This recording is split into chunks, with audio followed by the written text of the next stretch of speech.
How to fix Facebook Lite chats are temporarily unavailable.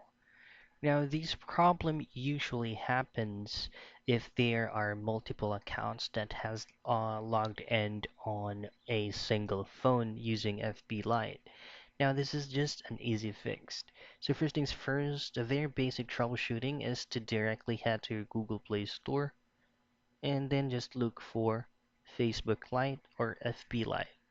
In here, you're just going to make sure that you're currently running the latest version of the application to ensure that you are or the application is updated. Now, the other thing that you can do is just to locate your Facebook Lite icon. You have to tap and hold in it and then choose the eye icon, which will take you to the app information of Facebook Lite. In here, just simply choose on clear data at the lower right portion of your screen. This comply both of these options on manage space and clear cache. The next thing to do is to rerun and refresh your Facebook client and try to relog into your account.